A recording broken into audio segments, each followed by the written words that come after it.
Praise the Lord. இயேசுவின் ரத்தம் ஜெயம். தினமும் இயேசு நிகழ்ச்சிக்கு உங்களை கர்த்தராக இயேசு கிறிஸ்துவின் நாமத்தில் வரவேற்கிறேன். செய்தியின் தலைப்பு: கர்த்தர் ஒருவருக்கும் கடனாளி அல்ல. ஆதார வசனம் 2 தெசலோனிக்கேயர் 1:11. நம்முடைய கர்த்தராகிய இயேசு கிறிஸ்துவின் நாமம் உங்களிடத்திலும் நீங்கள் அவரிடத்திலும் மகிமைப்படும் பொருட்டாக. மகிமையானவரின் மக்களை ஒரு சின்ன ஜெபம் செய்வோம். கர்த்தாவே, இந்த செய்தியை தொடர்ந்து கேட்டுக்கொண்டு வருகிறவர்கள், இன்று நான் ஆண்டவருக்காகத்தானே வாழ்கிறேன், பின்னே ஏன் எனக்கு இத்தனை என்று மௌனமாக உள்ளத்திலேயே புடுங்கிக் கொண்டிருப்பவர்களுக்கு உமது அன்பின் கரத்தை, வல்லமையை, பிரியத்தை இறங்கி காட்டுவீராக சுவாமி. விடுதலை தருவீராக, உதவி செய்வீராக. இயேசுவின் நாமத்தில் பிதாவே, ஆமேன். நாம் யாவரும் புறப்பட்ட இடம் ஒன்றுதான், போய் சேரும் இடமும் அதேதான், ஒன்றுதான். நடத்தப்படுகிற பாதை வெவ்வேறு. ரட்சித்தவர் ஒருவர்தான். நாம் ரட்சிக்கப்பிற்குள் அழைக்கப்பட்ட விதம் வேறு. வெவ்வேறு காலகட்டங்களில் சத்தியம் ஒன்றுதான். அவரது வசனமே சத்தியம். யோவான் 17:17. சத்தியத்தை புரிந்து கொண்டு ஏற்றுக்கொண்டு அதை நம் வாழ்வில் வெளிப்படுத்தும் விதம் வேறு. இதற்கு இயேசு நல்லதொரு உவமையை சொன்னார். மத்தேயு 13, மார்க்கு 4, லூக்கா 8 அதிகாரங்களில் விதை விதைக்கிறதும் பலன் கொடுக்கிறதையும் பற்றி கூறியுள்ளார். நாம் யாவருமே பலன் கொடுக்கிறவர்கள் தான். 30, 60, 100 மடங்கு என்று பலன் கொடுப்பதில் வித்தியாசம். கர்த்தர் நமக்குள் வைத்திருக்கும் தாளந்துகள் வித்தியாசம். 5, 2, 1 மத்தேயு 25 அதிகாரத்தை வாசித்து பாருங்கள். 5 தாளந்துகள் பெற்றவன் வேறு 5 தாளந்துகளை சம்பாதித்து தேவனை மகிமைப்படுத்தினான். ஃபுல் பொட்டன்ஷியலை அவன் வெளிப்படுத்தினான். 2 தாளந்தை பெற்றவன் மேலும் 2 தாளந்துகளை சம்பாதித்து தேவனை மகிமைப்படுத்தினான். 1 தாளந்தை பெற்றவன் ஏதும் செய்யாமல் திருப்பி கொடுத்தான். இவனை தேவன் கடிந்து கொண்டார். இவன் தேவனை மகிமைப்படுத்த முயற்சிக்கவில்லை. 2 தாளந்துகளை பெற்றவனை பார்த்து அவன் 2 நாளாக்கி கொடுத்தான் அல்லவா? அவனை பார்த்து நீ ஏன் 10 தாளந்துகளாக சம்பாதிக்கவில்லை என்று அவர் கேட்கவே இல்லை. அவனது முயற்சியை பாராட்டினார். கர்த்தர் இவர்கள் மூலமாக மகிமைப்பட்டார். தேவன் மோசேயை பயன்படுத்தி இஸ்ரவேல் மக்களை எகிப்திலிருந்து புறப்பட பண்ணினார். இது தேவ திட்டம். பார்வோனின் கையில் இருந்து இவர்களை விடுவிக்க மோசே தேவ வழிநடத்தும்படி கீழ்ப்படிந்தாள், செயல்பட்டார். 10 வாதைகள் செய்ய வேண்டியதிருந்தது. ஆம், எகிப்திற்கு வழிபட்ட அந்த 10 தேவதைகள் கடவுள்கள் ஒன்றுமில்லை என்று நிரூபித்தே காண்பித்தார். 10 வாதைகள் மோசே செய்ய வேண்டியிருந்தது. மோசே ஆரோன் மூலமாக தேவன் மகிமைப்பட்டார். ஆனால் 1 சாமுவேல் 17 அதிகாரத்தில் ஒரே கூழாங்கல்லாலை தாவீது அரக்கன் கோலியாத்தை தரையிலே வீழ்த்தினான். உனக்கு ஒரே ஒரு தான் போதும், அதே போதும் என்று ஆகிவிட்டது. மோசேக்குள்ளும் தாவீதுக்குள்ளும் செயல்பட்ட கர்த்தர் ஒருவரே. தேவ திட்டம் இவர்கள் மூலமாக நிறைவேறியது. வெவ்வேறு கோணங்களில், வெவ்வேறு வழிகளில் தேவன் மகிமைப்பட்டார். இவர்கள் தேவனை மகிமைப்படுத்தினார்கள்.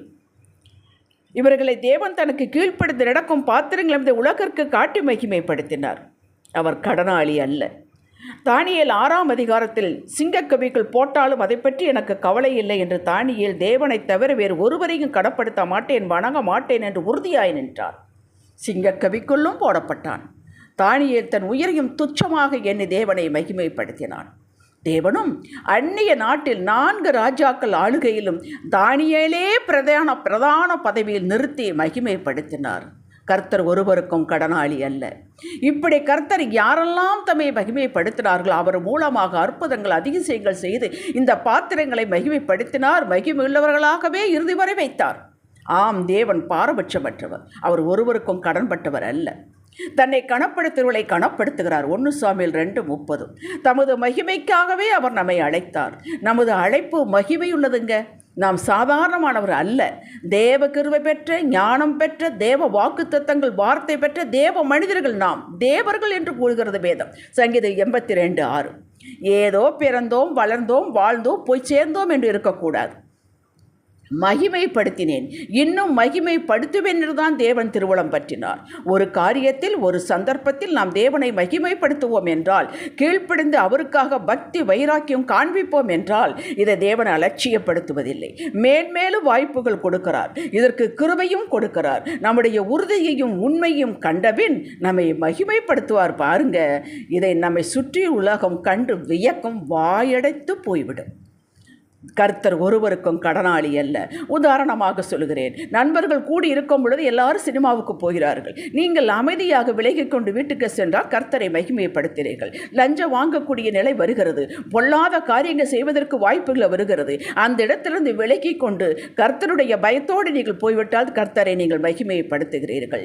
ஆண்டவருக்காக ஆவிக்குரிய வாழ்வில் ஒரு நிலையாக அமைதியாக இதில் ஏதாவது கிடைக்குமா என்று செய்யாமல், இது கர்த்தர் என் தேவன், எனக்கு எங்கள் அப்பாவுக்குள்ள உறவு என்ற அடிப்படையை செய்கிறேன் என்று செய்து வந்தால் நீங்கள் கர்த்தரை மகிமைப்படுத்துகிறீர்கள். சின்ன சின்ன உதவி, உங்களால் முடிந்த உதவியை செய்துவிட்டு அமைதியாக யாருக்கும் தெரியாமல் இருந்தால் நீங்கள் கர்த்தரை மகிமைப்படுத்துகிறீர்கள். மோசமான சூழ்நிலை, இக்கட்டான சூழ்நிலை, அந்த இடத்தில் முறுமுறுக்காமல், ஒன்று பேசாமல், முறையிடாமல், அவிசுவாசமான வார்த்தைகளை பேசாமல் விசுவாச வார்த்தைகளையே பேசுவீர்கள் என்றால், எல்லாருக்கும் முன்பாக ஒரு உதாரணமாக நிற்பீர்கள் என்றால், சாட்சியாக நிற்பீர்கள் என்றால் நீங்கள் கர்த்தரை மகிமைப்படுத்துகிறீர்கள்.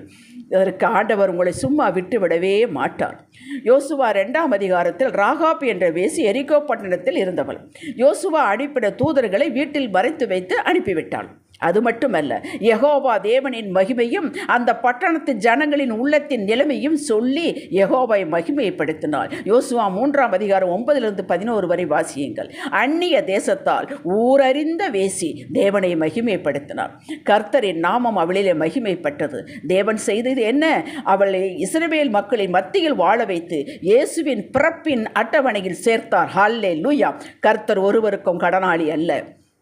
ஆம், ராகாப் தேவனில் மகிமைப்பட்டால் நாம இருந்தால் சேர்ப்போமா? சொல்லுங்கள். அவர் இருதயத்தை பார்க்கிறவர். காலையிலிருந்து இரவு வரை ஒவ்வொரு காரியத்திலும் கர்த்தரை மகிமைப்படுத்துவதே குறிக்கோளாக இருங்கள். வீட்டில் பிரச்சனை, சண்டை என்றால் அமைதியாக, சந்தோஷமாக, அன்பான ஒரு பார்வையை பார்த்துவிட்டு ஏதும் நலமொன்று புலமொன்று பேசாமல் விலகி கடந்து போய்விடுங்கள். கர்த்தரை மகிமைப்படுத்துகிறீர்கள். அவர் உங்களை விடமாட்டார், அதை கனப்படுத்தாமல் விடமாட்டார். அதையே வாழ்வில் ஸ்டைலாக எடுத்துக்கொள்ளுங்கள். முடியாது என்ற இடத்தில் கூட முடியும் என்று நில்லுங்கள். யோபு அப்படித்தானே நின்றாள். அவள் மனைவி கூட சொன்னாள், தேவனை தூஷித்து ஜீவனை விடும் என்று சொன்னாள். அவள் பைத்தியகாரி என்று சொல்லி பெற்றவர்கள் நாம் திருப்பி கொடுக்க அதற்கு நாம் கடனாளிகள் தான். கர்த்தர் என்னை உயர்த்துவார், எனக்கென்று குறித்திருந்து இருக்குவார், நான் சோதிக்கப்பட்டவன் பொன்னாக விளங்குவேன், என் சொந்த கண்களே அவரை காணும் என்று சொன்னான் அல்லவா? எந்த நிலையில் சொன்னான்? ஊரறிந்த ஒரு பெரிய பணக்கார் ரோட்டுக்கு வந்து விட்டான், உடம்பெல்லாம் பருக்கள், அந்த நிலையில் சொன்னான். அதுதான் கர்த்தரை மகிமைப்படுத்துதல். அவர் விட்டுவிட்டாரா என்ன? இரட்டத்தனையாக ஆசீர்வதித்து அவனை உயர்த்தினார். தேவன் கடனாளி அல்ல. தேவ பலன் ஞானம் உங்களோடு இருந்து முடித்து காட்டும், முடியாதை முடித்து காட்டும். நீங்கள் அவருக்காக நிற்பேன் என்று சொன்னால் யானை பலம் உங்களுக்கு வரும். உங்களை உயர்த்துவது, கனப்படுத்துவது, உங்கள் கொம்பை உயர்த்துவது அவருக்கு லேசான காரியம். அப்பா இதை செய்யுங்க என்று யார் ரெக்கம் பண்ண வேண்டிய அவசியம் இல்லை, கேட்க வேண்டிய அவசியம் இல்லை, மன்றாட வேண்டிய அவசியம் இல்லை.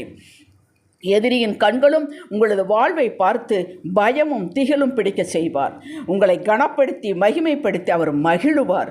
அவரிடம் வேற்றுமை நிலையில் இல்லைங்க. நீங்கள் யாராக இருந்தால் என்ன, உங்கள் கடந்த காலத்தை அவர் பார்ப்பதில்லை, உங்கள் குடும்ப பின்னணியை அவர் பார்ப்பதில்லை, உங்கள் இருதயத்தை தான் பார்க்கிறார். இதையெல்லாம் ஒரு நாளும் அவர் பார்ப்பதே இல்லை. அவர் மனுஷன் அல்லங்க. தேவ உறவிலே இன்பமாய் நிலைத்திருங்கள், அது போதும். ஜெபிக்கலாம்.